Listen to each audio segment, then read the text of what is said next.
Hello everybody, my name is c.carrico and welcome to my Warframe series. This video will be basically for my friends who are just starting the game, but of course anyone can make use of this video. I've decided to make videos on Warframe simply because I love making videos and I love Warframe. Why not just combine the two? I'm also aware that there are plenty of Warframe guides out there, and you'll probably be asking yourself why you would ever want to watch my guides over theirs. Well, when you have people then playing for forever, you can't really compete with them, but that's kind of not the point. I don't see it in a competitive light per se. It's just going to be one of those things where if it's my style of tutorial and it's for you, then that's great, but if not, there are of course tons of other professional Warframers that you could watch.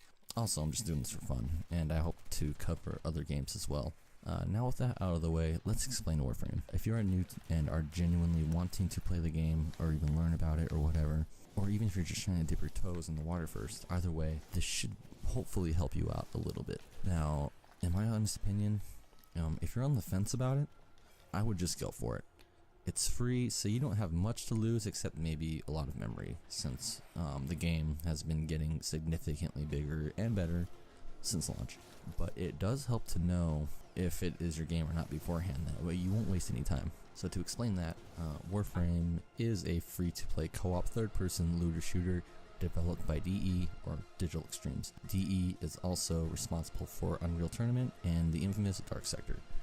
In 2012, Warframe was announced for PC. A closed beta was launched in October of 2012. It was a bit of a rough launch, but with the community feedback, DE was able to set things straight, at least as much as they could at the time. From that point on, the game got significantly better throughout the years, with each update bringing something game-changing. Yeah, overall, it was a very steady pace. The modern-day Warframe is much better, of course. Despite what you've heard about Warframe, it isn't pay-to-win.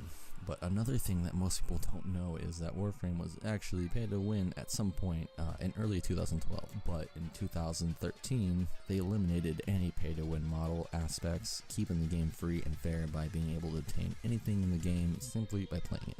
But of course, the game has its downsides. A lot of the game will incentivize you to buy whatever you're grinding for, but it's never so much that you are obligated to do so.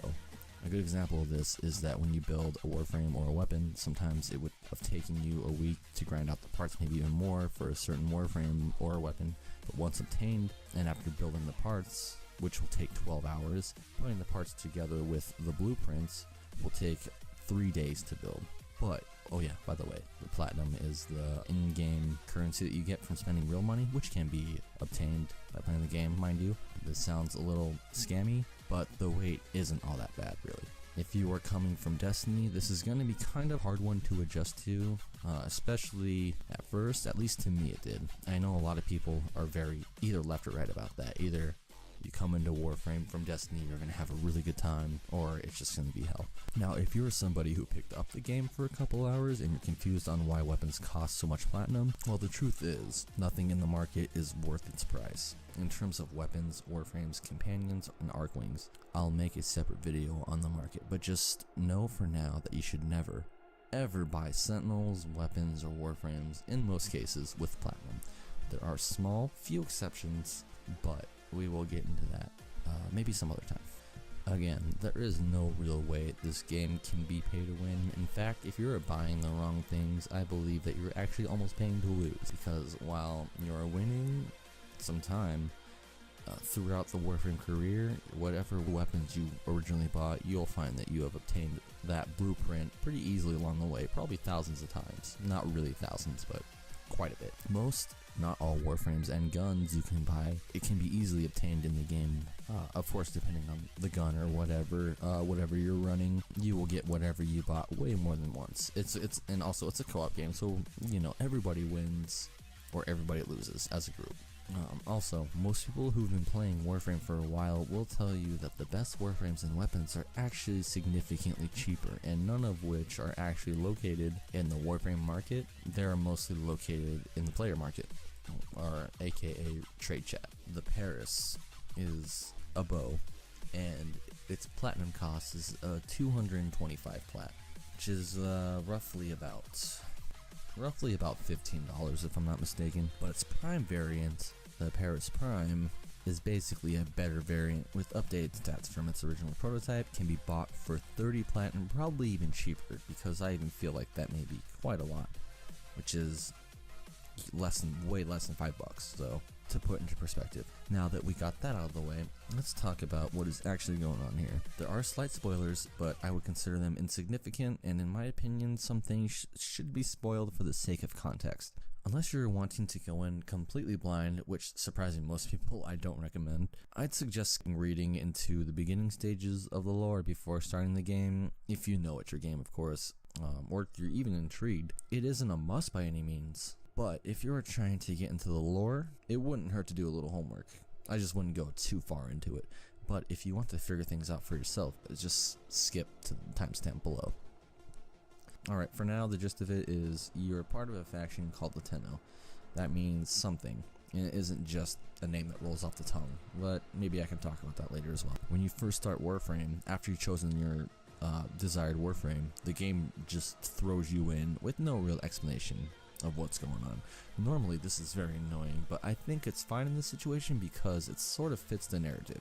You, the Warframe, part of the Tenno faction, have been sleeping in Cairo sleep for centuries. You were put to sleep after a long, old war with the Orokin, a superhuman race of the past. They weren't enemies at first, and they aren't really now, but back then they were for a second, and that's something we'll have to cover later. But as you sleep, you hear a voice calling you to awaken, as there is trouble. You awake, and are dropped into basically the lion's den right away. Tenno, confused as much as the player probably is. After fighting your way through the first mission, you find out later that you are a space ninja, capable of harnessing the power called the Void, something only Tenno can manipulate into space magic. Not just anyone can handle the Void, anyone who isn't a Tenno that is exposed to the Void will undergo some very tragic and uncomfortable changes. After your first encounter with the enemy faction called the Grineer, you learn that you are a part of the Tenno, and Lotus, or Space Mom as we all call her, is, well, lack of a better word, your leader. It's apparent that Warframes are under care of Lotus, as she is your guide to the world in which you are thrown back.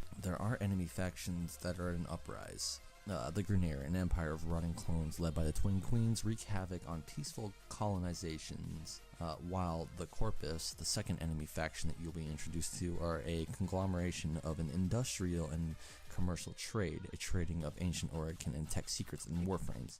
Or in other words, they do capture Warframes and do anything they can to profit off them.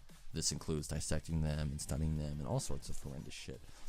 The third faction, the Infested, are biochemical, pathogenic, basically a biochemical once used by the Orokin to fight off what is later known as the Sentients, or the Orokin rivals. The Infested took over many Corpus and Grineer units, making them just as much a threat to the Sol system as the Grineer and the Corpus. There's one more faction, the Corrupted, but we don't need to get into them for now because they aren't quite significant at the moment. So basically, your job is to essentially balance out the factions day by day in what feels like real time by fighting them through various missions. Or in other words, kind of balancing them out. You know, you don't want the Grineer to overcome everything, you don't want the Corpus to overcome everything kind of has to be balanced. Well, and also, it's kind of important to note that I'm not even sure if this is something I should say in the beginning. This might turn off a lot of players, but fuck it. There are no real good guys in this game. I think, in my opinion, this is in fact, I think that the Tenno are just another kind of, instead of them being good and the Grineer and Corpus all being bad, it's just kind of like more of a moral thing where they're fighting for what's good and fighting for what's bad. So I think our faction is also not good. I think we're just kind of fighting for what's right. With that being said, I'm actually going to give some of my personal opinions and thoughts on the game. Well, for one, if you're watching this, you're either checking out Warframe, seeing if it's for you or not, or B, you're already into Warframe and you're just trying to learn more. For those just checking it out, watch some footage of somebody playing it. Initially, you can tell if it's your game or not, and it's okay if it's not the case. If you are initially skeptical, I still consider giving it a try, as sometime down the line, it may turn out to be your game after all. Coming from Borderlands, a little bit of Diablo, or even Destiny, or any MMO-like, even like MMO-like game for that matter, it's probably your game if that's what you enjoy, but the mindset is something you need to be aware of, because it's nothing like Borderlands or Diablo or Destiny or anything you played. Basically, when it comes down to it, it's patience, and it's a sort of patience that, let's just say that patience is sort of your best friend. For those who are already into it, the same thing kind of applies. Patience. Treat Warframe like you would like a martial arts class. Go in with somebody of significance, right? You'd want the best mentor you can possibly have. One who's been in the game for a long time, and one who is obviously well suited. So in this case, the longer the better, right? The same kind of thing applies in Warframe. Although it sounds kind of weird, going in with somebody or an active clan right away, I find is super important. Especially even just like 5 years after Warframe. They're making the most out of clans, as it is easy to make mistakes in this game that can hold you back quite a bit. And this game, I mean, it's a free to play, so they're going to take a lot of your time up. It's the difference between teaching yourself martial arts and having a mentor who's been through it. The higher the MR, the better. In case you don't know what MR is, well, I guess for now, just know it's kind of like if you see, you're going to be MR 0. If you see an MR 16 running around, they've been playing for a little while. If you see an MR 24 running around, they've been playing for fucking ever, and so, when you go in, you're going to be a master rank 0. This is what it's going to look like. You're going to want to go in with somebody or find someone who's the higher the better, and they will lead you the right direction if you find the right person, of course. Most people in the Warframe community are very helpful.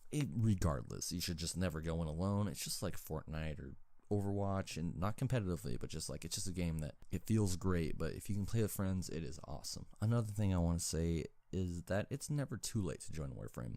Just because there's loads of content, don't feel obligated to have to go through it all quickly. Learning about Warframe from Master Rank 0 to now was the best, most memorable part of my journey. With that being said, this game is really what you make it. It really is. There is a lot of diversity and a lot of freedom.